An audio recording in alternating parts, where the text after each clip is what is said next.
continued from yesterday. We're going to start working on a little bit more complex examples. So the first example here, this is from your notes from yesterday. Why is this one harder? What is different about this one than the ones that we've already talked about? There's a number in front of x. There is a number in front of x squared, right? Okay, so what we need to do, first of all, is start it off exactly the same way as you started it off before. So 3x squared plus 6x, move the minus 5 over.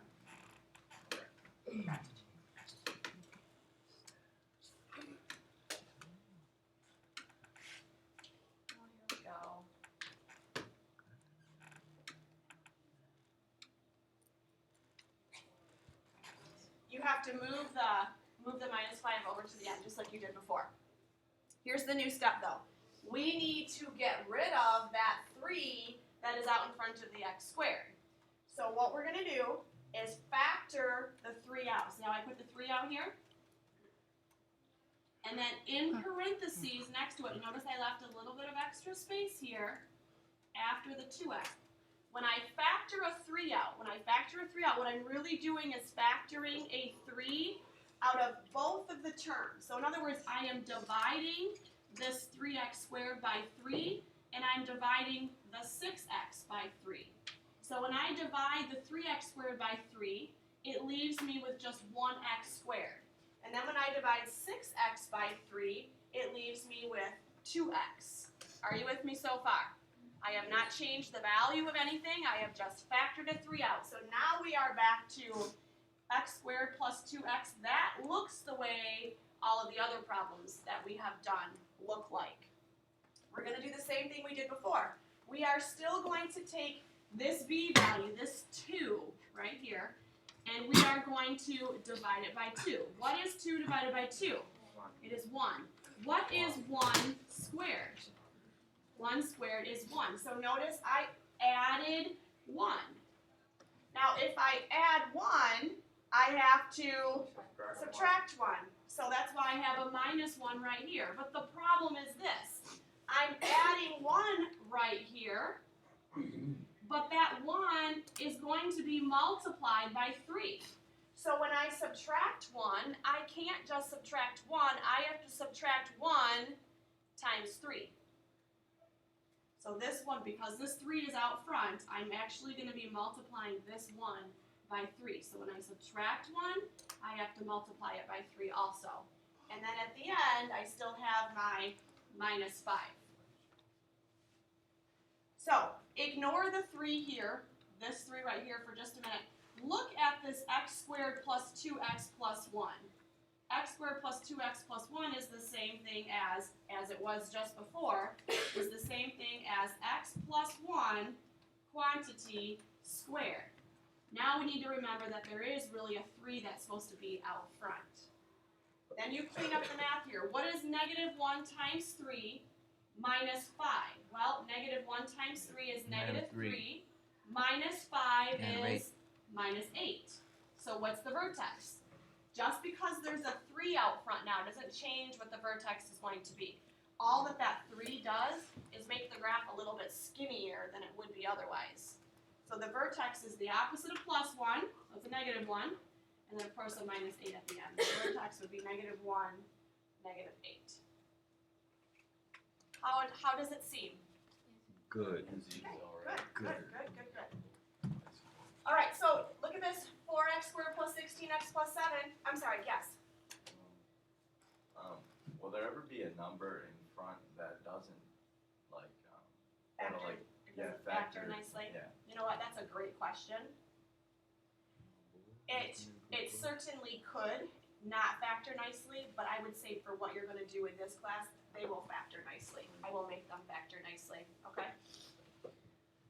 4x squared plus 16x plus 7. All right, so I moved, same thing I did before. I moved the plus 7 over, move it over to the right. 4x squared plus 16x. I need to get rid of that 4. So what do? I divide it out. I factor it out. So I take a 4 out, and when I take a 4 out, it leaves me with, if I divide a 4 out of 4x squared, I just get x squared. That was the whole goal of dividing a 4 out of it. And then if I divide a 4 out of 16, what am I left with? over to the side, and you do your math. You take 4, you divide it by 2. Thank you. 4 divided by 2 is 2, and then you take 2 and you square it. What's 2 squared? It's 4. So I added 4. But remember that 4 is going to be multiplied by 4 because I factored it out. So if I add 4 though, I have to subtract 4. Lots and lots of 4s, in this case probably making it more confusing.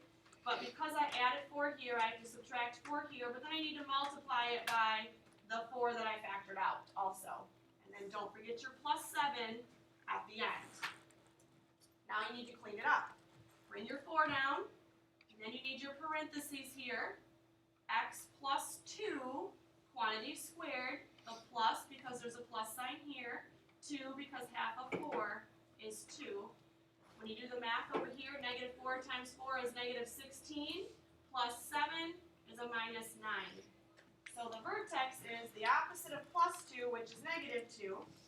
And of course we have a minus 9 at the end. So negative 2, negative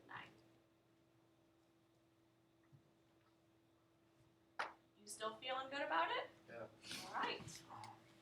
That is. You guys ask me if you need something, let me explain. 2 more examples. Should I walk you through them, or are you ready to try them? Yeah, can just do it. Can I walk you through one more? Yeah. One more. And then Yeah. I'm gonna say that again. The one that doesn't, the next one, because it's not gonna have a number, it's just gonna be X.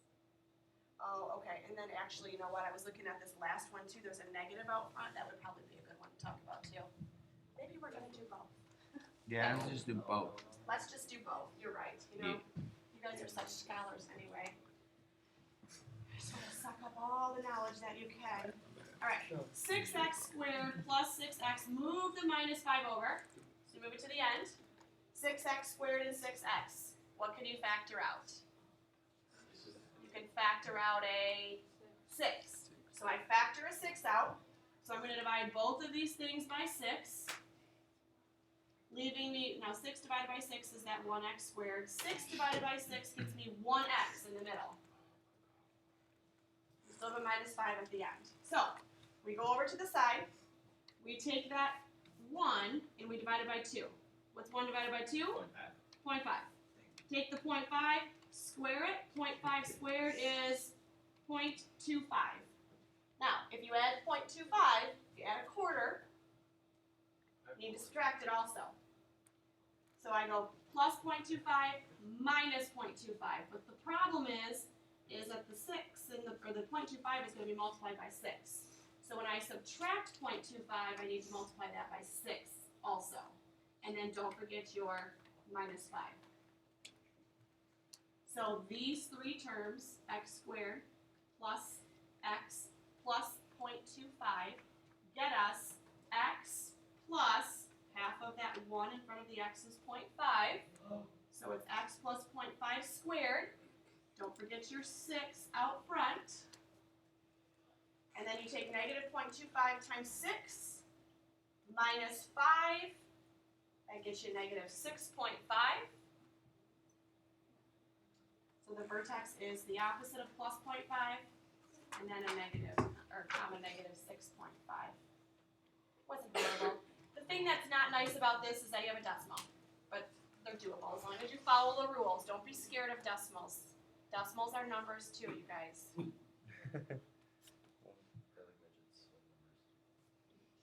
Again. All right, let's move on to Hard. the last one, and then I'm going to let you guys try some of these yourself. So we're going to do this one just because there's a negative in front. So you got to get rid.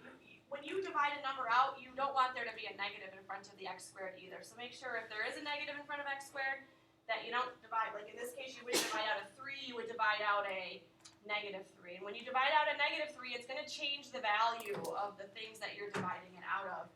Okay, so the first thing I do is move the plus 8 over. So you got your plus 8 at the end, like normal. I have a negative 3 in front of x squared, so I divide out a negative 3. Now when I divide this negative 3x squared by negative 3, it gets me a positive 1x squared. And then when I divide this by -3, -12 divided by -3 gets me a positive 4x. Still have your plus 8 at the end. You take half of 4, 4 divided by 2 is 2. 2 squared is 4. So I add 4, but then I need to subtract 4. Well, remember that that 4 is going to be multiplied by a -3 because it's in that set of parentheses, which means after I subtract 4, I need to multiply that by a -3 as well. And then you add 8 at the end. These three terms, I think you guys are good at this part right here. These three terms get you x plus 2 squared. Bring your -3 down. -4 times -3 is 12. Plus 8 is 20. So your vertex is -2, comma, positive 20.